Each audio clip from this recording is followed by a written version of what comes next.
My name is Dennis Montera.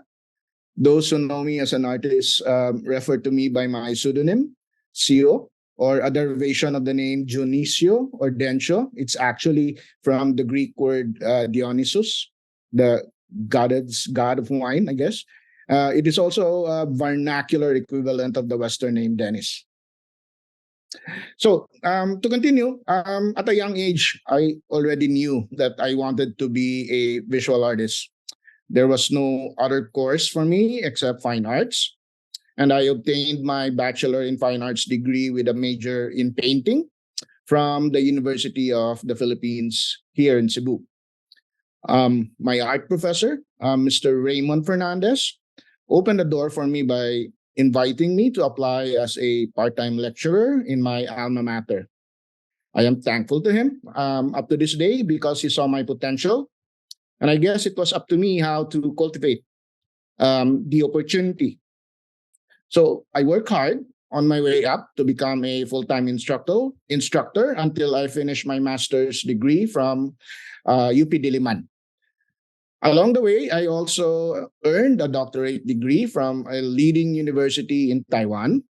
And currently, I am a full professor and program coordinator of the Fine Arts program of UP Cebu. This academic year, I'll be celebrating a 25-year milestone as a faculty of this state university. In addition, I'm also a practicing visual artist. I have mounted 28 solo exhibitions to date in Cebu and in Manila. I have participated in numerous collective exhibitions all over the country and was selected to represent the Philippines in international biennales, residencies, and art fairs in Beijing, Seoul, Tokyo, Singapore, Taiwan, Hong Kong, Indonesia, Italy, Spain, and Paris. Furthermore, I also have my advocacy for cultural work in the visual arts sector in Cebu and also in the Visayas region. I was an active student volunteer during Cebu's hosting of the Viva XCon in the 1990s. In the year 2000, I helped also lead Cebu's Pusud artist group in hosting to Viva XCon. The Viva XCon, by the way, is the Visayas Islands Visual Artists Exhibit Conference, and it's quite popular among our sector. In 2007, I was also elected as the Central Visayas representative to the National Committee on Visual Arts. I became the vice head of the same committee in 2010 and 2020, respectively. Currently, I am now serving as the elected head of the same committee for the years 2023-2025. So in a nutshell, that's who I am. That's great. I didn't even know that you had so many solo exhibits up to date. Thank you. So we can go into more into your art. So could you tell us what were the influences in the art that you have that you're doing right now? Okay. I'll have to go back a little bit. Perhaps when I was a child, when the internet was not yet in existence, Western classical art that can be found in art books and magazines became my primary sources of visual inspiration. Due to a lack of museums and art galleries in Cebu at that time, exhibitions by Cebuano artists in alternative art spaces like hotel lobbies and hospitals and the like became food for the soul for a then aspiring artist like me. So my informal art training started actually early in second grade of elementary school when my late mother arranged for an art tutor to come to our house once a week for art lessons. The fundamentals of drawing and painting in the naturalistic style or realism became my passion at an early age. It was given to admire and imitate great masters like Leonardo da Vinci, Rembrandt, Caravaggio, and Titian, to name a few. In local Cebu art, I was exposed to the artistry of my mentor, Mr. Mariano Mar Vidal, and also of his teacher, who was the founder of the UP Cebu Fine Arts Program, Professor Martino Abellana. However, it was not until college, as a fine arts student, that I started to explore other forms beyond classicism. I looked into expressions such as expressionist artists such as Paul Klee, Van Gogh, of course, Cezanne, Edward Munch, and the lyrical abstractions of Wassily Kandinsky. However, it was during my graduate studies, my MFA studies in UP Diliman, that the shift from figuration to non-objective art became a key turning point in my artistic direction. So I dived into books on the abstract expressionist movement and its affiliated theories as a basis for my thesis work, and especially admired both the gestural and color field styles of this movement. So my early influences naturally included Jackson Pollock, Franz Klein, Robert Motherwell, Mark Rothko, Clifford Steele, Barnett Newman, and Helen Frankenthaler. While I was in Manila, I was also fascinated with the works of Fernando Zobel, national artist Jose Hoya, and contemporary abstract artist Lao Lianben. Yes, so you mentioned you transitioned into this non-figurative style. I would like to know what about it that really appealed to you compared to the realism art? What was Well, it that yes, very good question. One is that I somehow started to lose interest in realism because the more I learned about theories in art, I realized that mimesis or imitation really had its limitation in terms of expressing oneself, especially things that cannot be seen, like feelings and emotions. So when I took up my master's degree, um, my early proposal was into realist art, particularly religious art. However, my professors were not satisfied with what I have done. Perhaps knowing that there was something more in me that I could do rather than just copy from images. So there I started the shift to look inward instead of copying images. I started to look inward and did so much introspection on how best to appropriate, what was going inside me, mentally, emotionally, and physically. So I researched into non-figurative art, and somehow it struck a bell with me on the direction that I want to pursue. And is it safe to say that you find the realism art it's more constraining, and this approach to the non-figurative art is more creative and more free? Well, I cannot definitely say that because each one has its strengths. However, from a personal perspective and also experience, um, non-figurative art is much more difficult because there is no starting point to begin with. Unlike figurative art, most artists rely on a photograph nowadays, if not a live model or actual scenery landscape that they can copy.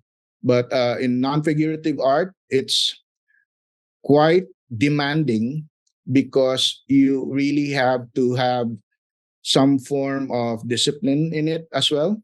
How to make a composition based on things that are unseen. So To answer your question, yes.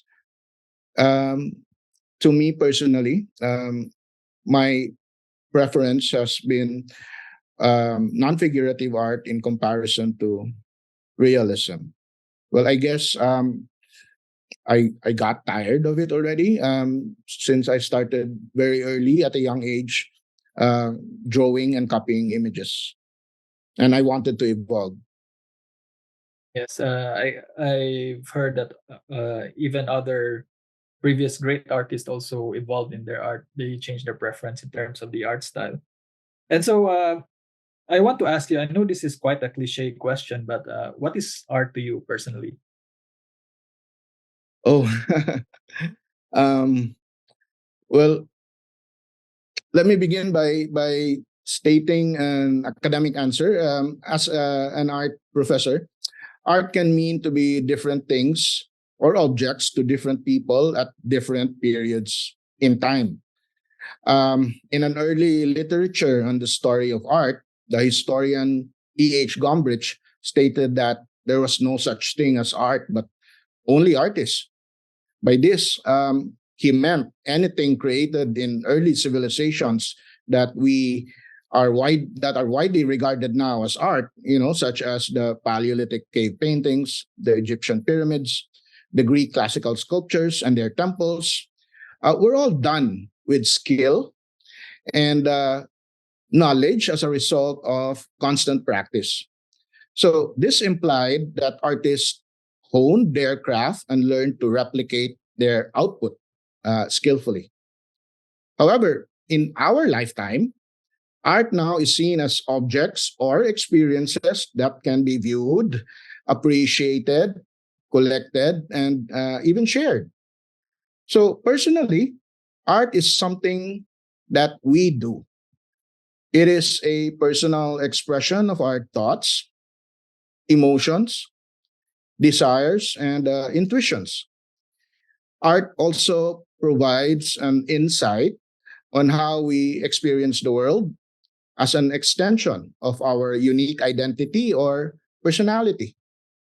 So to me, visual art, therefore, is a depiction of intimate concepts that cannot be faithfully portrayed by words or actions alone.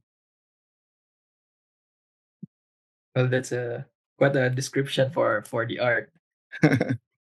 Yes, and we really appreciate it, especially coming from esteemed artists such as yourself. Maddie, you want to say something? Yes. Sure. While we are talking about your background, can we have some visuals about how your art developed during these years? Uh, I saw your website and how your art style developed and changed during time. Like the techniques, the color, everything is very different now. And I can see how you have your unique style. Can we have a look at to these visuals while we are talking about this? Can you guys see my screen? Yes. Mhm. Yes. So this started way back. First of all, a lot of great work. I don't know where we should start or how we're gonna cover all of this. Yeah. Yeah, so you even started way back in 2000. You Yeah, started posting it way back 1998. that's correct. Yeah, Yes.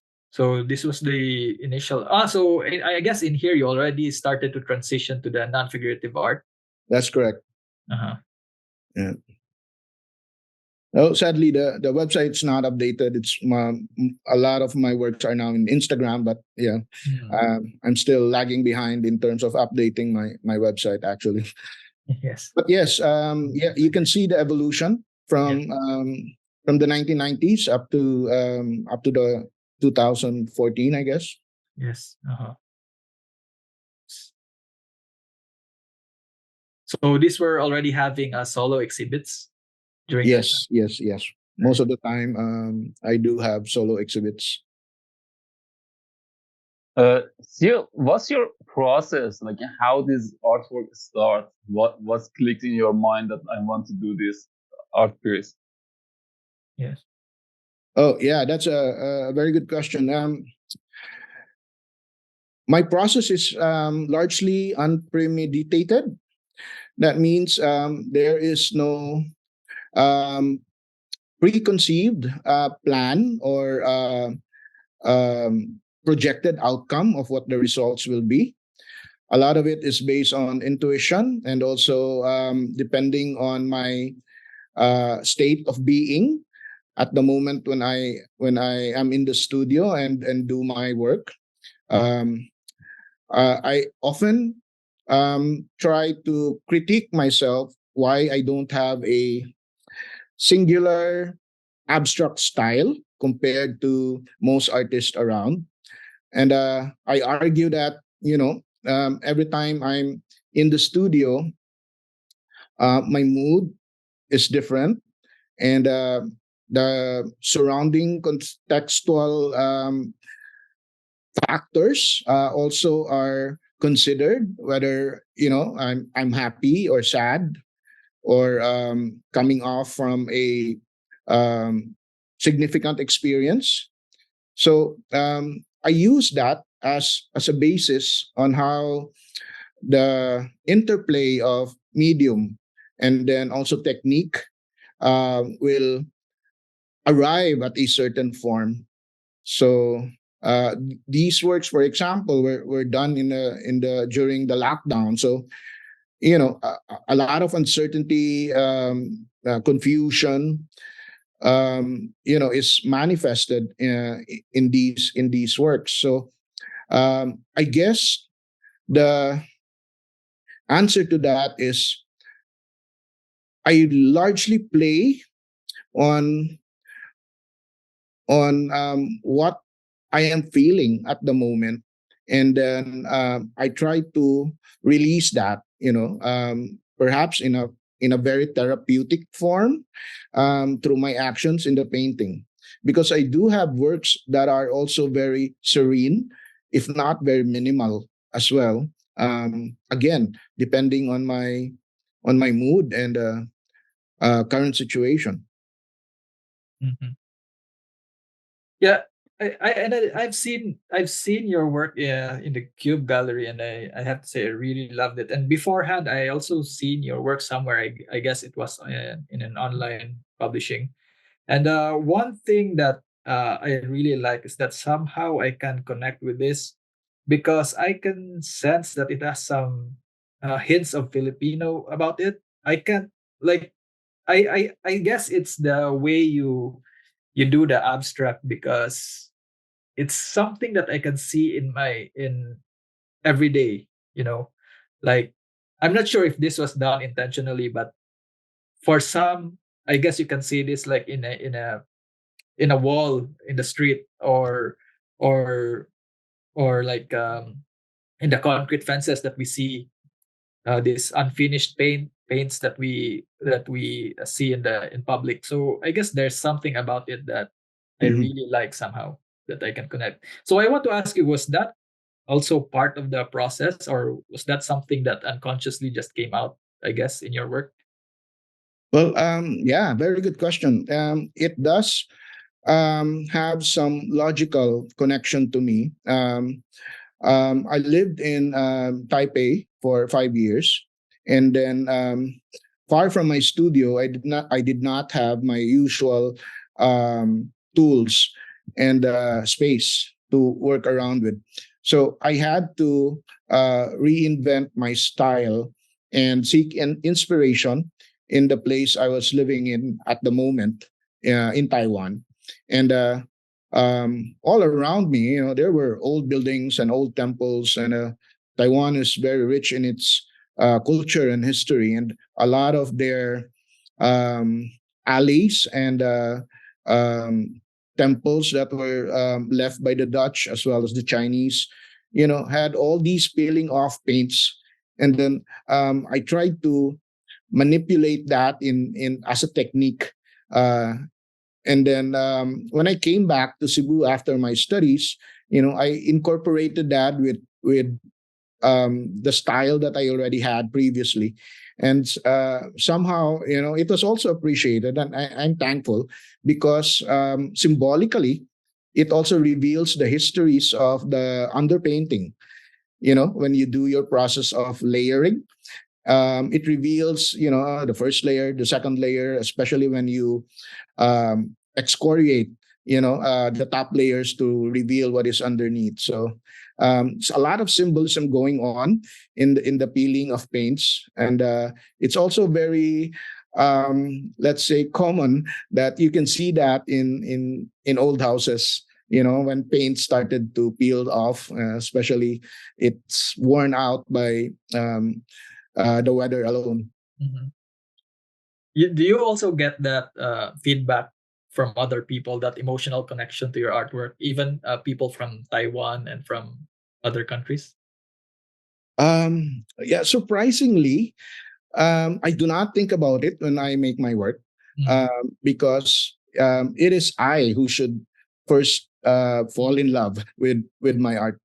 I dare not to do art for other people, because for me that is not being an artist. You're just being an artisan doing things just to please somebody. But to me, I don't care. I mean, I just do art so that I will have, a release of whatever energy I have, or attention I want to address, or a happiness I want to express. And then as soon as I feel good about the work, that is when I tell myself to stop and fix my signature. And in an exhibit, I'm quite surprised that some people actually relate to it, with their own interpretation, of course, but an emotion is struck between the artist and the viewer, and that to me, is validation in itself. And thankfully, many people have been touched, and I'm quite amazed on how that works. I guess it's one way the universe works, wherein art can really inspire some people, if not Yes. really. Sometimes it makes them cry. Yes. In fact, I have to say the one I saw in Gallery, I'm sorry, I'm just bad with names, but it was the 4x8 size, and it had like this beige color about it. And I guess it was the first time that I could really sense a presence in terms of the art. So it's when I came to me that this visual type of art is not purely just visual; it's actually the presence about it that's quite powerful, that touches you in a deeper sense. Wow, thank you for that. First time I've encountered the word presence in an artwork. So wow, it's very spiritual. Especially the bigger, I think it's more prominent in the bigger art, the bigger sizes. And I have to say, it's the first time that I've actually experienced that with your art. Yes. So, which also brings me to perhaps our next question. When you mentioned that you're not really doing commissions for other people, so obviously we saw this picture of you and with our president and also other prominent people. So, could you tell us about uh, how they bought your art, or they commissioned you for it? I guess now.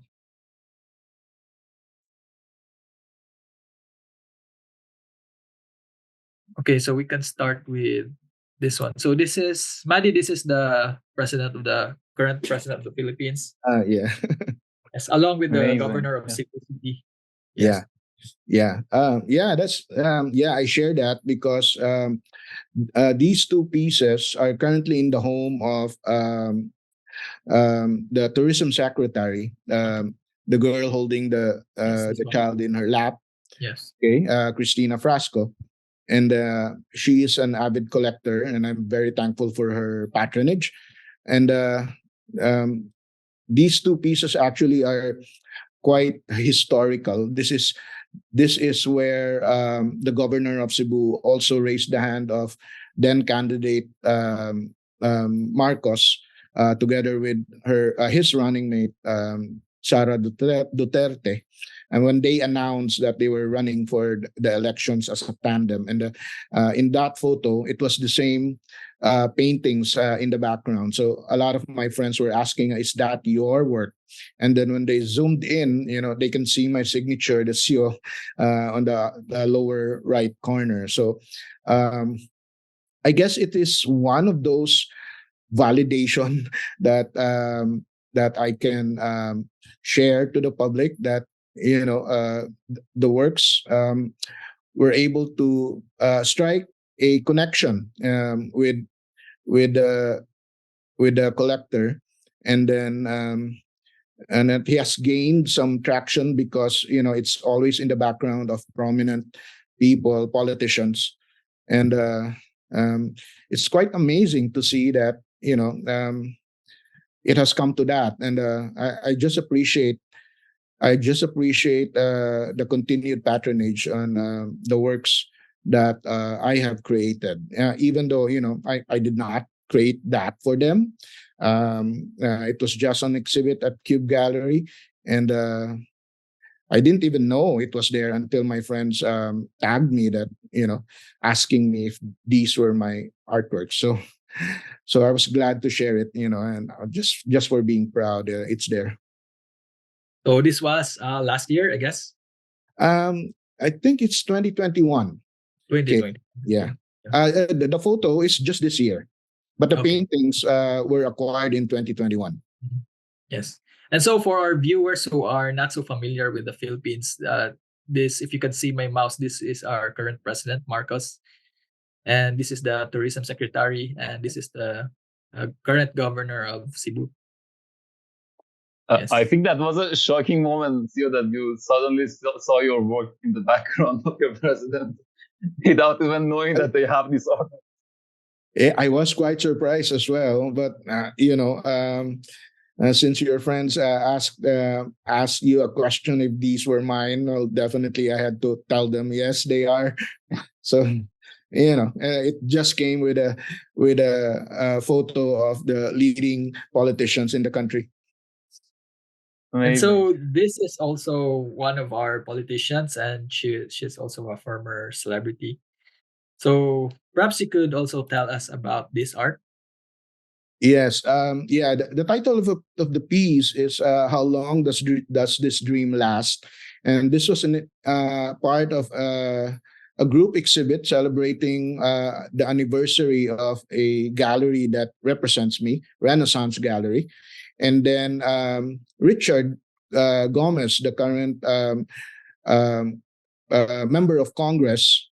During this time, he was still mayor of Ormoc City, and Honorable Lucy Torres was then also the congresswoman. We met because Richard is, as you know, is also an artist, and then he was part of this exhibit. However, um, they could not escape the fact that the artwork, which is a triptych, by the way, it's like 12 feet in length and 8 feet in height, somehow really caught the eye of these lovely couple. And then they asked me, if I was willing to sell it to them. And of course, the gallery was extremely happy that they were able to make a sale out of this huge work. And I don't know where it is. It's probably in Manila, or most likely in their hometown in Ormoc City. So Lucy also, by the way, is a college schoolmate. She took business management in UP Cebu, which is why I know her.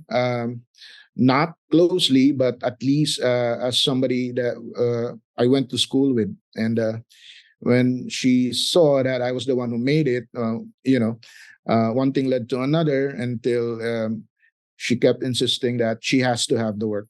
So, sometimes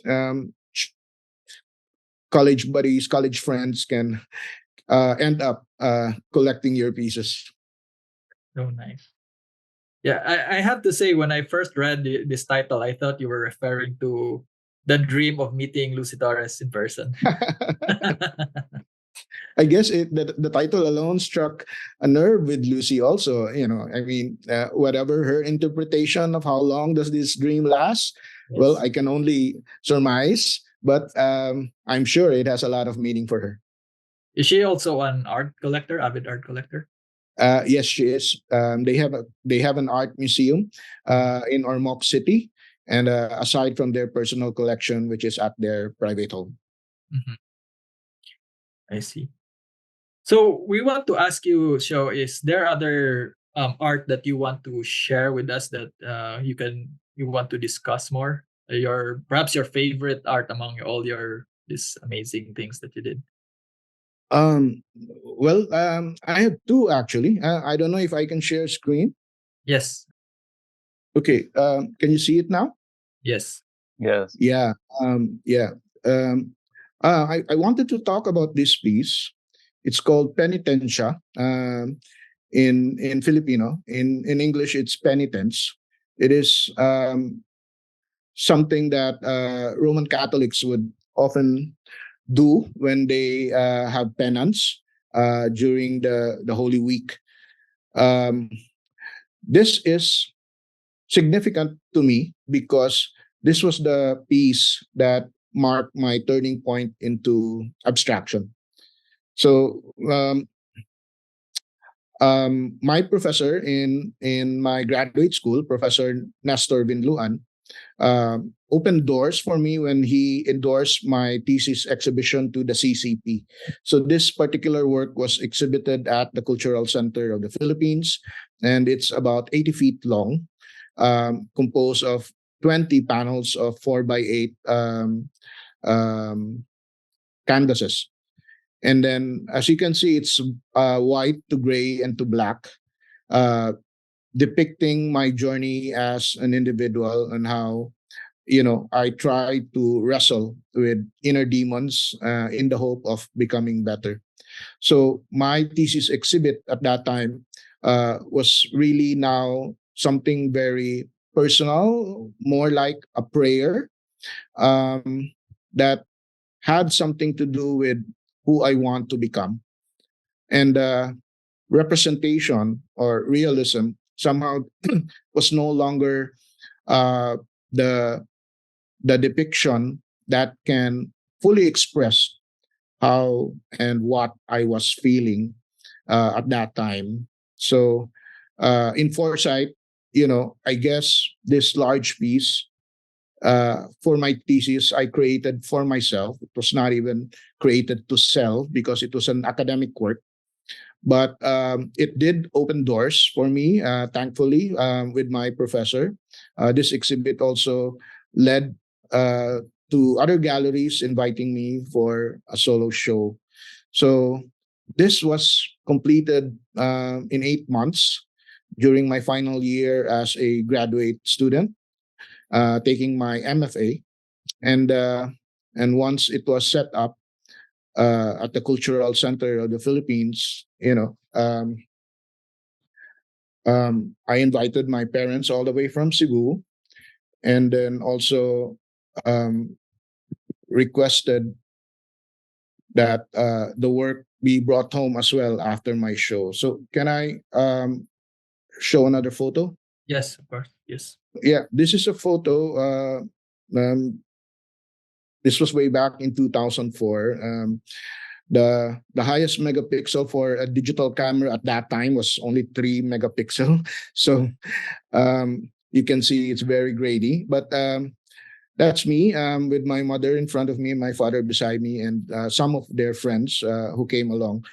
Um, and um, as an abstractionist at this time, this was my first foray into non-figurative art, but I really wanted to make an impact because it was something that I've done for myself, and also accompanied by research.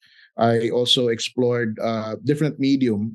The black there utilizes star, as well as the white ones utilizes acrylic texturizers, and I layered them to a point that it became very tactile, almost a very deep layer.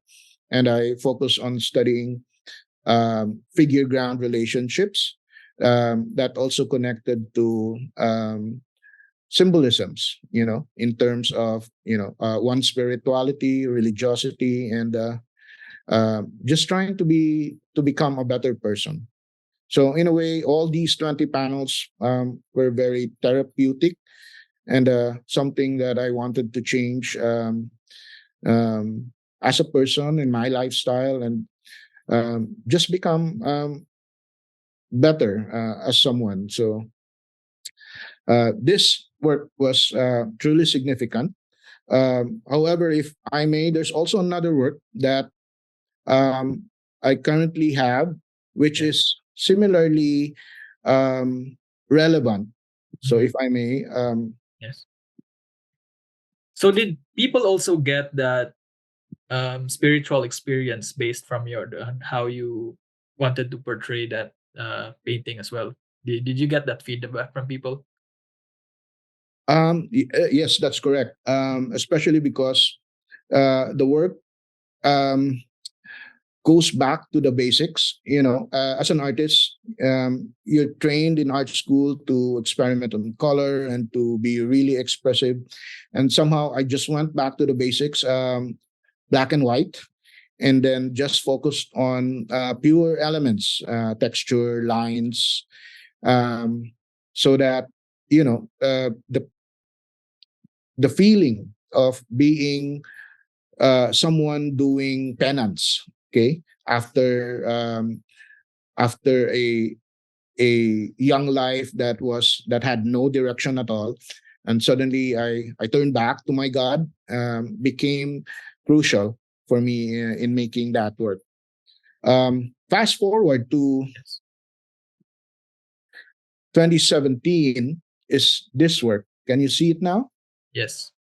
Yeah, this work is currently in our home where I am now, and it's called Suddenly Everything Changed. This is a piece created in 2017, and one of the reasons I did this, and as we talk about, the peeling of paints, this is the main technique used here. This was when I already went to Taiwan to live there and do my doctoral dissertation. And uh, in a moment's time, I was uprooted from my comfort zone here in Cebu, and went to another country that I don't even know how to speak their language. And everything changed in an instant. And I wanted to do more. I was inspired by the Rorschach technique, the one used by psychiatrists.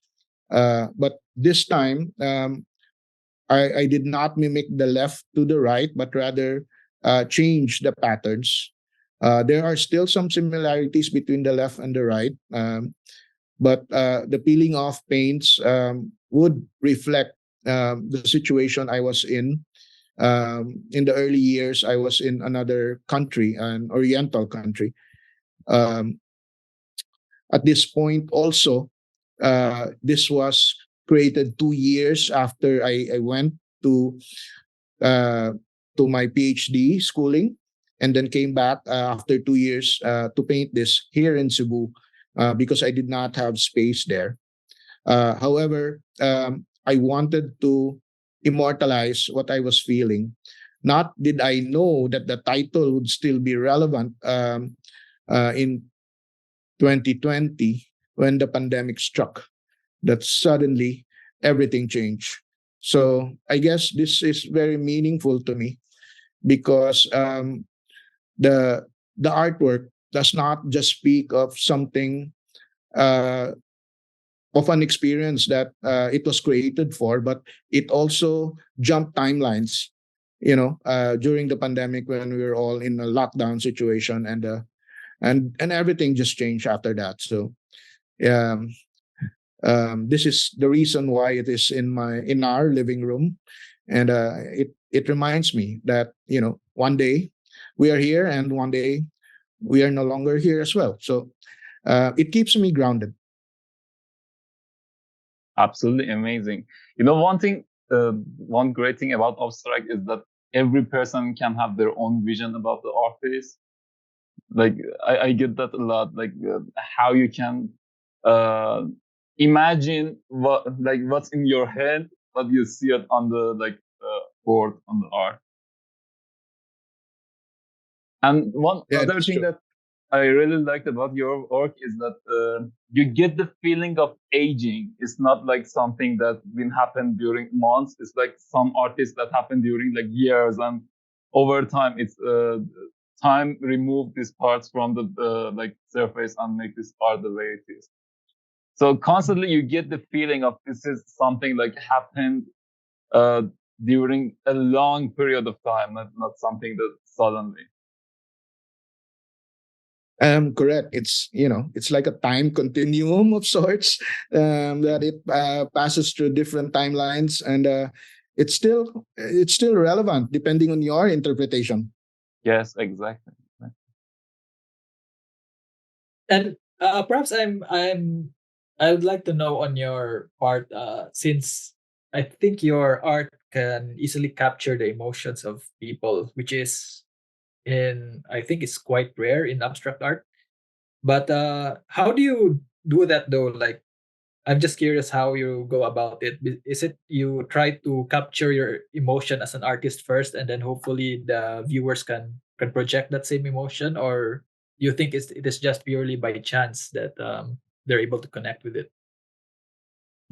Um, I guess the logical connection would be something inherent in each human being, and that is the ability to feel. Because when I make my work, I do have some internal context behind the way I add the color, or make the lines, or do some scratches, or make some peelings.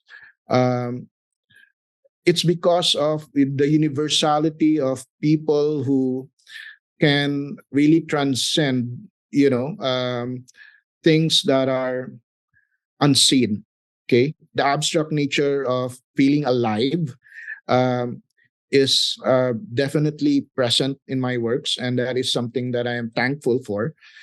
Just to be able to create, and whether it's a happy moment or a sad moment, that feeling is reflected and conveyed in my canvases. And for people to recognize or relate somehow to my works, it's kind of remarkable. Therefore, art is universal and equally successful if it touches other people's emotions. Exactly, which is I also think it's you're also really skilled and talented with this type of art. That's why people can really connect with it. I have to say, I'm you're definitely one of my favorite artists, and I'm not just saying it because we're interviewing you right now. But I really love your work, especially I've become a fan of abstract because of your work, definitely.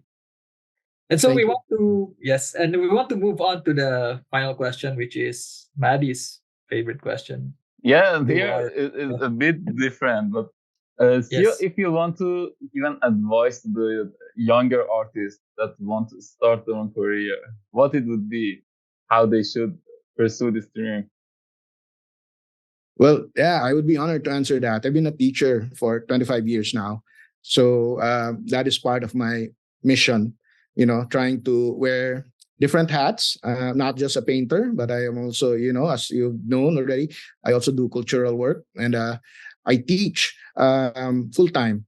So my advice to aspiring artists is, number one, to have ambition, okay, and to set goals.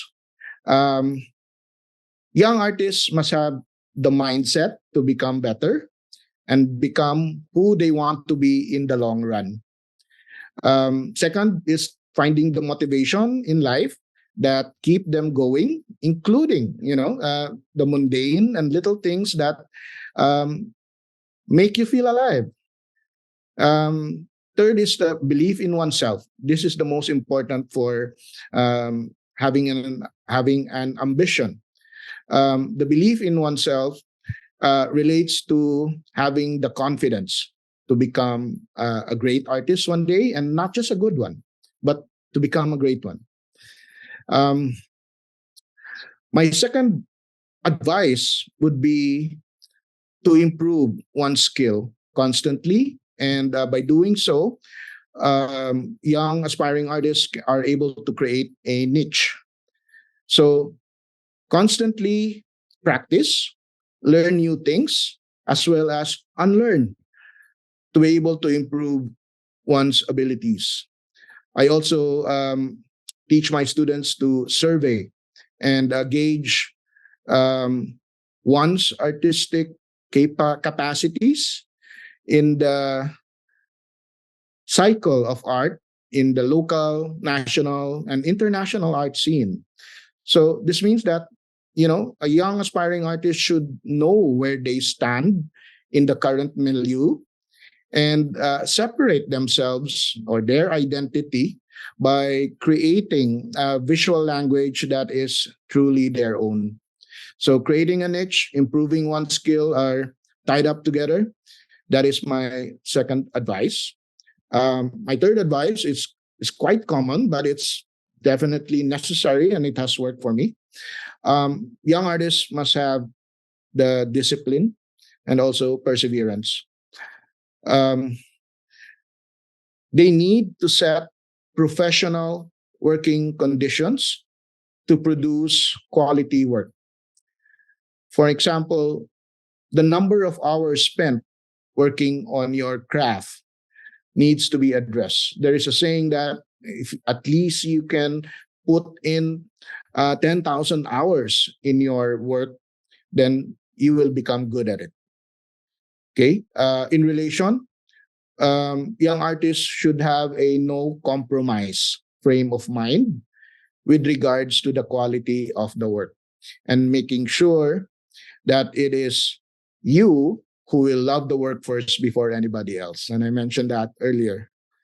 Um, there is a saying by a poet laureate, Andrea Gibson, and she says that dare to create art that nobody will love but you.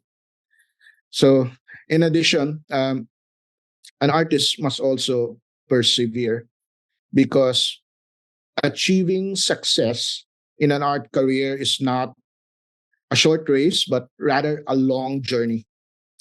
So I tell artists not to lose hope if others get the recognition ahead of them, because their time will come as long as they put in, or you put in, the work necessary to improve your craft. And last but not the least, for aspiring artists, is integrity. The quality of being honest and having strong moral principles will often carry an artist to even greater heights and achievements. Integrity in the work created, as well as integrity in dealing with other people and stakeholders in the art scene, is very important. So just be good. Don't mind others what they say. Don't say anything bad, and just keep your principles and morals intact, and you will be okay. Amazing. Thank you so much. Those were like words of experience. Thank you. And And you of know, course, you can also relate that to other industry, right? Like in a Definitely. yeah, manufacturing, exactly, Definitely. exactly. that's advice. And one very important thing in this social media era is that the new artist wants to be liked, so they just go on with the trend and they stop like finding their own style. And it's basically a negative part of social media. We can say that they like stop experimenting every like different materiality, like the methods of creating and making their own artworks. But doing, as you said, do this for yourself, not other people, is very important for an artist, I think. That's really true, and I sort of pity this generation today, because everything has to be out in the internet, even their works in progress. They put it out just because they need to compete with what the others are doing, and it's sad because the quality really goes down. And then for the sake of having posted and having likes, to me defeats the purpose. I mean, I was lucky I was born earlier, I guess. I mean, um, there's a very big age gap now between me and my students, but sometimes, stepping back from all these social media can really refine and polish your art or design in terms of what you want to create, because it will be coming from your soul and not from Pinterest or Instagram or Facebook. And um, I still teach that to my students, especially because the moment they wake up, it's they're looking at their phones immediately. They don't they don't wait for the sunrise anymore. So it's a different time, indeed. But sometimes you just have to reconnect with yourself, with your nature, with your God, and your art, especially.